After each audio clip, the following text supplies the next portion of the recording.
What's going on, my geeks? I'm Kakuyo Otaka, and welcome to Home Base Serenity. Today, I'm continuing my brand new Loadout series inspired by the locker coming to Save the World, allowing us to use our Battle Royale skins within Save the World with the penultimate installment in my Be the Boss series. There will be one more installment after this where there won't be a featured Loadout.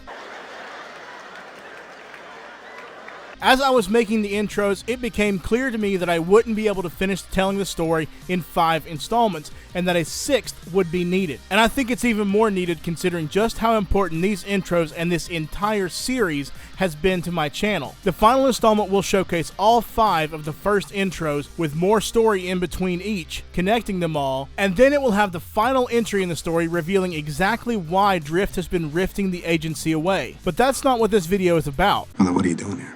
This is supposed to be about the last boss that I haven't covered yet in this series, Meowscles, the buff cat that some love and some hate. Personally, even though I didn't really like him at the beginning of the season, he's actually really grown on me. I also love how he was teased over a year ago in this linked loading screen from Season 7. Meowscles resides on the yacht on the Battle Royale map, and his mythic weapon is the PEOW rifle, a heavy AK. I've never really been a fan of the AKs in this game, and the Mythic is no exception. When I landed the yacht, I'm mostly landing there for the suppressed scars and the suppressed snipers. However, I did try out the PEOW for a bit for this video, and, well,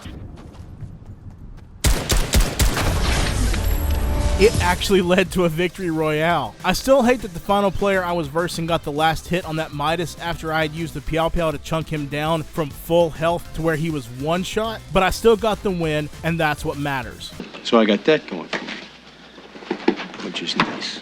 So how am I recreating Meowscles in Save the World? With Bulletstorm Jonesy. I've had this hero in support several times. I think he's absolutely necessary as support in any soldier loadout that is concentrating on DPS, as long as you have room for both him and Crackshot. Some might expect that I would use Tactical Assault Sledgehammer as commander, but we'll talk about that in a moment. You're not making any sense at all. As commander, Bulletstorm Jonesy's perk increases ranged weapon damage by 2% and fire rate by 1.2% for every shot, and it stacks up to 25 times. But switching weapons or reloading removes the buff. The problem with this loadout is that we don't actually have anything that looks like the PEOW rifle within Save the World, yet. I'm hoping we'll get an AK as part of the Spec Ops set, but only time will tell. So what weapon will I be using then? I'll be using this Buzz Cut. I have the Buzz Cut in the collection book because I don't normally use semi-automatic weapons. That means I don't have one leveled up. This one was given to me by Death Grip specifically for this video. Also, it does somewhat resemble a heavy AK, so that's why Death Grip suggested I use this specific weapon. Now I want to go over the loadout. Most people would expect Totally Rockin' Out as a team perk, as it is one of the best for DPS in the game. That would be great. However, I said I wasn't going to use that again for this series, so I've gone with something else. For this loadout, I'll be using Happy Holidays, so that my ability cooldowns will be reduced by 40%, which will stack independently with other cooldown reduction perks. And this will all make sense in a moment. Trust me. First up in support is the aforementioned Crackshot and his Mad Tidings perk, which, in support, grants 1 stack of Holiday Spirit for each shot fired up to 50 stacks. And we're gonna have the happiest Christmas. Each stack increases ranged weapon damage by 1%, but decreases weapon stability by 0.2%. And as with Bulletstorm Jonesy, the buff is removed on weapon swap or reload. Next is another hero I've already mentioned, Tactical Assault Sledgehammer, who, in support, increases assault and SMG crit damage by 75%. There are 2 reasons he's in support and isn't the commander. Well, we're waiting. Firstly, he was the commander for the Sky loadout, and I wanted to do something different for this one. Secondly, well, we'll get to that in a moment. Up next is Rescue Trooper Havoc, who gives a 17% increase to base assault and SMG damage. We can do more damage that way. Then I have Colonel Wildcat and her leadership perk, which decreases the cooldown of Warcry by 17%. This is the reason I'm using not just the Happy Holidays team perk, but also Bulletstorm Jonesy over Tactical Assault Sledgehammer or even Crackshot. Logical. Out of those 3 heroes, only Bulletstorm Jonesy has Warcry, and I want to be able to use that as much as possible for the increases that it gives, which I went over in the last video. Finally, I have Crossbones Barrett and his Going Coconuts perk, which gives you a 20% chance to find coconuts in containers, which increase damage by 16% while affected by them. It's heavy. And as always, my standard gadgets of stationary hover turrets and adrenaline rush. To show this loadout off, Deathgrip, CJ, and I went into a power level 108 repair the shelter mission. This was honestly the best choice we had out of the options available today. Nothing really special happened in prep for the defense, so I'm just going to jump right on into the gameplay.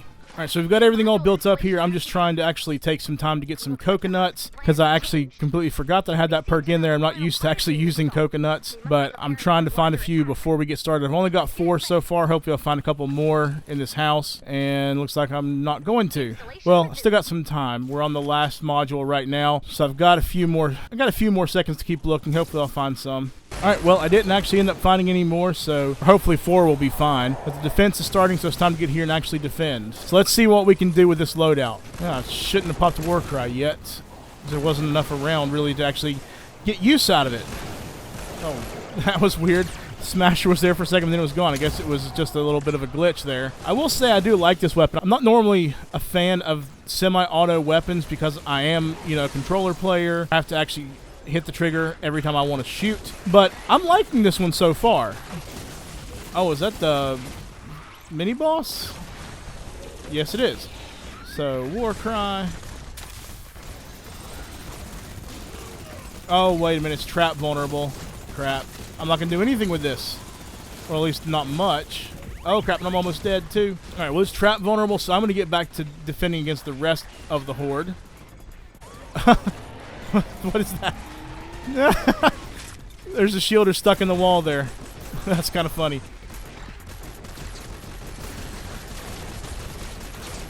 Oh yeah, there we go. That felt good. That felt real good. All right, let's try this out on the Smasher. Oh, well, he's dead. Okay, maybe not this round. CJ doesn't really like this emote, so I like to actually kind of pick on him a little bit by using it. After the mission, we all decided to go run an encampments mission to just get some more footage showing off this loadout. I didn't really feel like I got enough of a chance to show him off against a horde of husks. But as you can see here, he can really hold his own with this weapon. Obviously, Bulletstorm might be best with any fully automatic weapon or an LMG, but even with this semi-automatic buzz cut, he really puts in some work.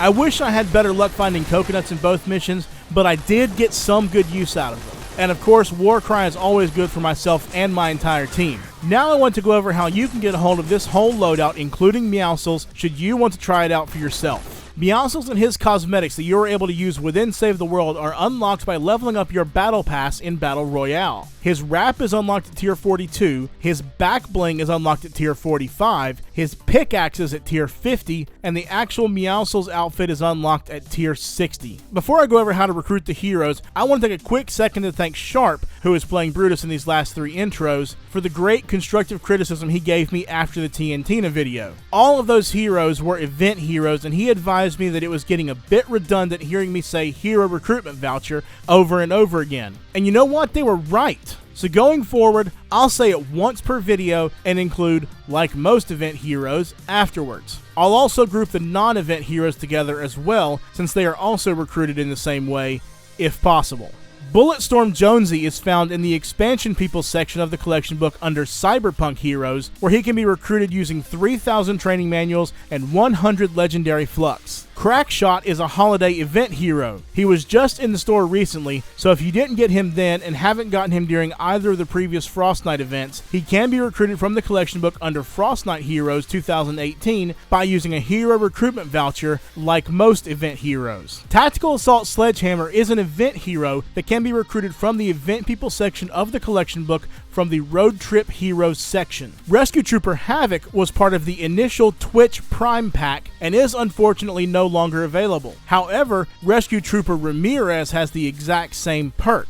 Rescue Trooper Ramirez is a base game hero that can be recruited from the collection book under Soldiers by using 3,000 training manuals and 100 legendary flux. This is also the same place where you would recruit Colonel Wildcat in the same way. Crossbones Barrett is an event hero that can be recruited from the Event People section of the collection book from the Blakebeard's Crew section.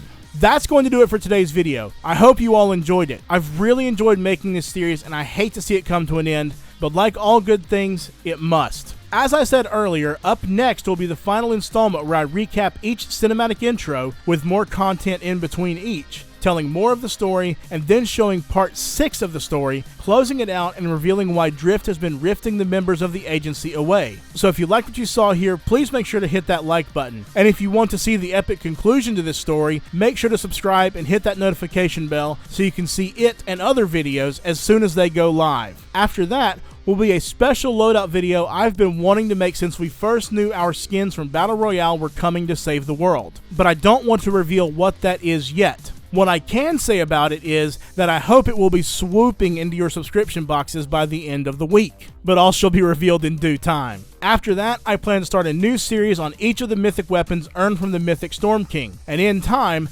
I will get back to the Twine Peaks SSD series now that I have decided how I want to handle it. I also have some other fun loadout series coming up, as well as continuing my Beginner's Game Guide series. I want to take a moment to thank everyone involved in making the cinematic intros for this entire series. I've had so much fun putting them together and telling the story with you all, and I've been so blessed that you all actually took the time to help me do this. I've said it before, and I really mean it, but they would have been nothing without your assistance and your suggestions as we created them. So thank you to my best friend Alex, my Save the World squad CJ, Deathgrip, and Joden, as well as Frosty, Sharp, and Weeb, and of course, the Supreme Boyo Overlord himself, Mr. Demon Joe France. I will never be able to thank you all enough for helping out with this and being a part of my favorite series that I have ever done. I hope you've all liked what you've seen, and I can't wait for you to see the final part. And as always, special shoutouts to my favorite Save the World content creators, both past and present, 2 of whom I've already mentioned in this video: Latana, Demon Joe France, David Dean, Tori X, Aiden Harris, Rounded Tic Tac, Chedic, A1 Get This Money, Deathgrip, Nilek Dreams, X Samantha, and Enforcer. I've linked all of their channels down below. Thanks again for watching, everyone, and stay cool, geeks. Have a great day. And for goodness sake, please keep safe, be responsible, stay at home, and wash your hands.